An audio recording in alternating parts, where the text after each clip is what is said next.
name is Rebecca Briley and I am the sound recordist, sound designer, Foley artist, and I'm also in the marketing team for the feature film Audax. £10,000 budget and stuff like that, to most of us we've never worked with that much responsibility before.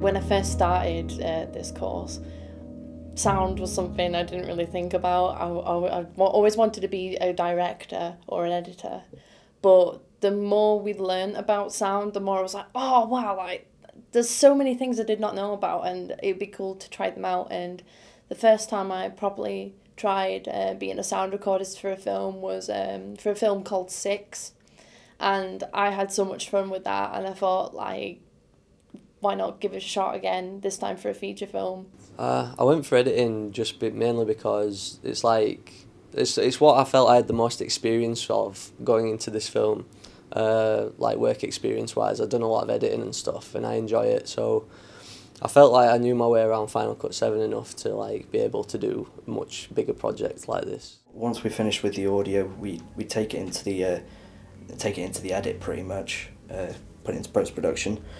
Then what we do is we create Foley, we do ADR if need be, and then basically we edit the sound.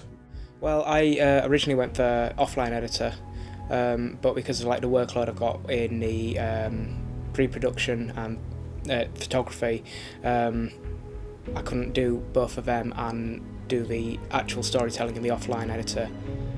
I definitely think it's a better script than we all initially thought. It's definitely grown on me, because there's a lot of, especially with sci-fi in terms of the genre, there's a lot of stuff you can play with, because it's kind of like, oh no, his clothes are clean in this scene but they were dirty there. Oh, they're all just self-cleaning clothes. Oh, it's the job sorted. He's got a cut there. Oh no, it's just medical stuff that just clears up all cuts. Oh, wicked. We need this. Oh no, we don't, because this guy in the year 2077 invented this, so we don't need that anymore. Yeah, so that's the beauty of sci-fi.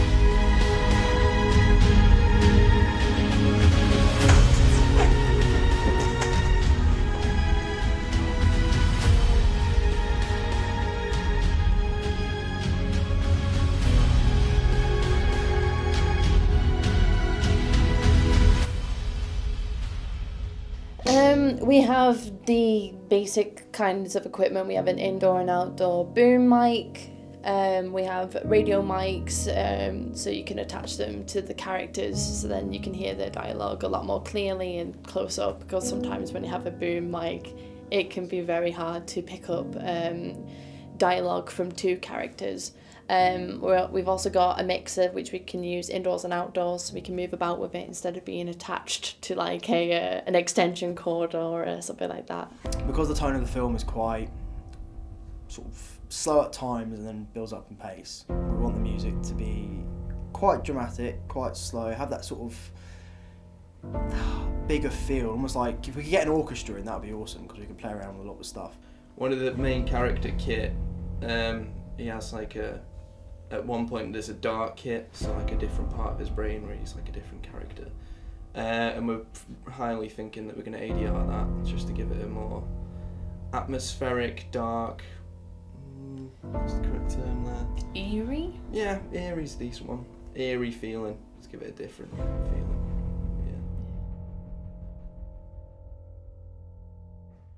When we were initially given the project, Audax, we really wanted to try and push this a lot more than other years have pushed their previous films. Other films haven't really had the same exposure, so we decided to make a Facebook page, Twitter page, really push social media out there, because it's a free way of marketing and it can get loads of different fans like knowing about a film. Yeah, I think setting it in space was, I think it's a good call. I think it's difficult to do, but I think it will pay off well, because, I mean, we might say it's space, but it's going to be all enclosed. You'll only see like maybe out of a window every now and again. But we'll have some exterior shots of a spaceship drifting through space, but we've got a good special effects team, so I'm really confident that we'll be able to make it look realistic and make it look really good. So, in this particular film, we've kept the visual effects to quite a minimum, really. We've kind of gone for the idea of less is more, A lot of us having no experience in it at all kind of means that we can't really promise the world or anything like that. So we've kind of, again with Andy and the producers and everything like that, we've kind of gone with the attitude of if we can do it, we'll do our best to do as much as we can, and if it doesn't quite work, we'll kind of cut back on it. But so yeah, there's less pressure on it, but it's not. It is important that it looks good, because like the opening shot is a VFX scene. If you watch that and it looks bad, you're gonna be like, what is this film?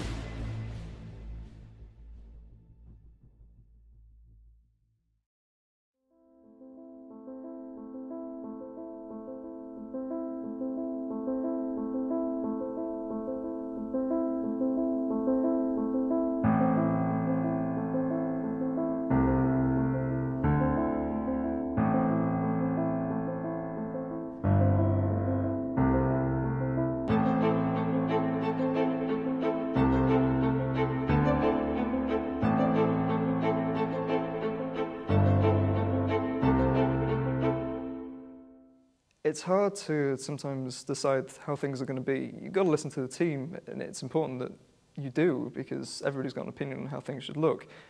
I've done a lot of research off my own back, sort of looking into how other sci-fi films are marketed, how other films kind of look, the general sort of feel. That's how the logo got designed, because I spent ages looking at everything on the internet, comparing it to other ones, and then coming up with an initial design, which ended up getting used actually, so that was that. I've had actually some good praise from people saying that if you are stressed, they've not noticed it, and I like to take it home. The biggest issue you'll have as a producer is knowing when to switch your brain off. When does it actually switch off? Because you'll be laid in bed going, oh, I need to do this and I need to do that, and there's still this I'm waiting for. So that is one of the hardest things. I don't mind the paperwork so much, because I get to interact with people and I get to know people on set, which I think is the best part of being on a film crew. You're all friends at the end of the day. I hope that me being all cheerful and happy gets people in a good mood. Any film's collaboration, but a feature film especially, like you cannot shoulder everything yourself, or you're just going to crumble to pieces really.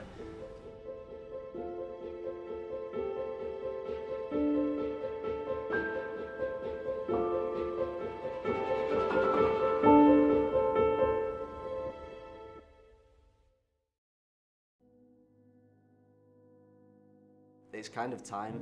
Time's the biggest problem, I think, and I think that probably goes for anybody in the industry, absolutely anything. I think it's just time. Like we could make Prometheus really if we wanted to. We've not told people that we're not a student film, but like if someone's asked, we haven't denied it, but we've kind of said afterwards, because then it surprises people, because when you say we're making the sci-fi film, they go, oh, it's interesting, and then when you say, and we're a bunch of students, then they go, wow.